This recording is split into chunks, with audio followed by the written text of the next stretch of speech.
salatan takunu lana ala ghaiba masjuda wa a'da'ihi hijabah masjuda wa ala alihi wa sallim. Alhamdulillah kita bersama-sama berkumpul untuk menyatukan visi dan misi. Isinya apa? Gus Dur jatuh dan dimusuhi. Musuh-musuh Gus Dur itu aslinya isinya 100% ketakutan. Orang-orang itu ketakutan. Bahkan seandainya Gus Dur penuh 5 tahun, bumi sudah terbalik. Itu saja. Nanti yang berikutnya akan menyampaikan untuk kelanjutannya. Hanya kultural saja. Assalamualaikum warahmatullahi wabarakatuh. Assalamualaikum. Kulturalnya kof. Mungkin yang lain silakan mau menanggapi. Atau mau melanjutkan pertanyaan.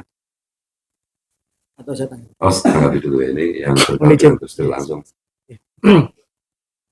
Assalamualaikum warahmatullahi wabarakatuh.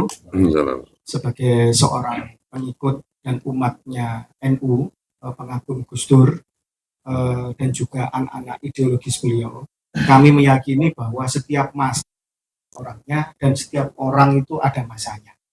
Jadi setiap pemimpin besar atau orang-orang linue atau orang-orang waskito yang mendapat petunjuk dari Tuhan itu akan selalu ada di setiap zaman. Dan itu terserah Tuhan mau menunjuk kepada siapa. Dawuhnya di Al-Quran, jangankan orang, kerajaan atau kemuliaan itu Allah bisa memberikan, mendirikan dan mencabut dari siapa saja. Qulillahumma malikal mulki tu'til mulka man tasha wa tanzu'ul mulka mimman tasha wa tu'izzu man tasha wa tudhillu man tasha biyadikal khair innaka ala kulli syai'in qadir. Allah lah yang bisa memberi kerajaan pada seseorang dan Allah yang bisa meruntuhkan kerajaan itu.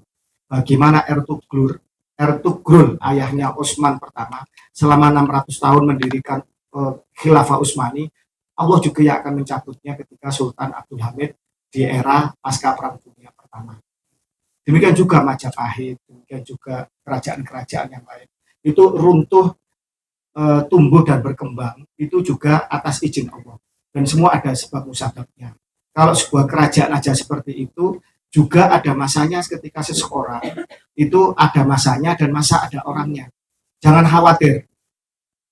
Setiap zaman mesti akan ada gejolak, ada dinamika. Setiap ada penindasan akan muncul seorang pejuang yang akan tampil membela untuk menjadi pembela kebenaran, pembela orang-orang tertindas.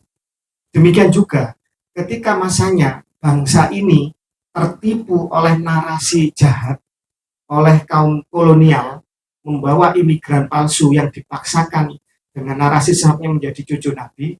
Sekarang mungkin saatnya, ini hadiah 1 abad NU, 1 abad Muhammadiyah juga, sudah lewat ya, itu untuk merungkapkan nasab Nabi palsu di Nusantara ini.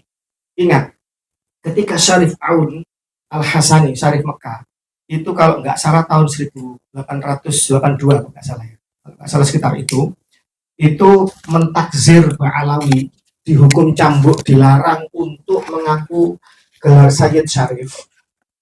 Kemudian di Nusantara mereka balas dendam. Mereka membuat fatwa melalui mufti Batavia, muftinya Belanda, yang memperoleh penghargaan bintang jasa dari Ratu Belanda dan mendapatkan 100 golden gaji dari pemerintah Belanda, sekitar sekarang mungkin 300-an, 30 sampai 50 juta rupiah kalau sekarang. Itu memfatwakan bahwa mereka cucu Nabi dan diharamkan, hukumnya zina kalau sampai kemudian putri-putri mereka dinikahi oleh orang di luar nikah.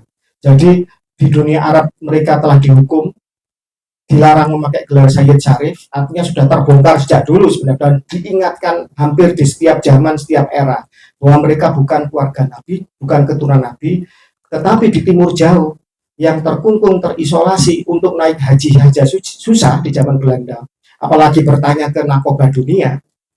Di sini mereka difatwakan, dipaksakan oleh kolonial untuk menjadi cucu Nabi dan melakukan kooptasi. Hasilnya apa? Sekitar 700 pengikut Thorikoh di daerah Banten sana itu dieksekusi dan memadamkan perlawanan-perlawanan dari pribumi. Karena apa? Belanda trauma setelah Diponegoro, setelah Perang Aceh, Belanda Raya yang dulu itu besar, paling kaya di dunia. VOC pernah menjadi perusahaan paling kaya di dunia. Dimana kalau sekarang 20 perusahaan paling kaya saat ini digabung masih lebih kaya VOC.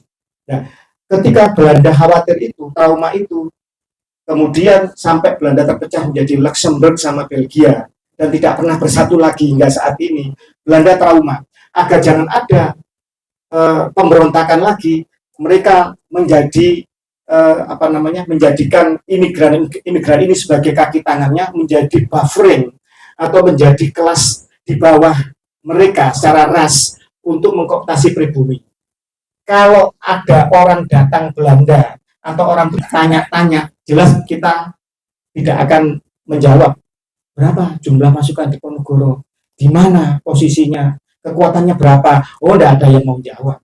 Tapi kalau yang datang cucu Nabi, wah, kalau kita bohong, kita nanti tidak dapat syafaat Nabi. Akhirnya terbuka. Di sini kemudian banyak perlawanan yang bisa dipatahkan karena klaim cucu Nabi yang sesat ini. Dan pada saat ini, di era reformasi ini, setelah hampir 200 tahun, mereka tetap eksis dan mereka malah semakin menjadi-jadi dengan klaim cucu nabinya, menipu umat Islam, mengkooptasi, menghegemoni.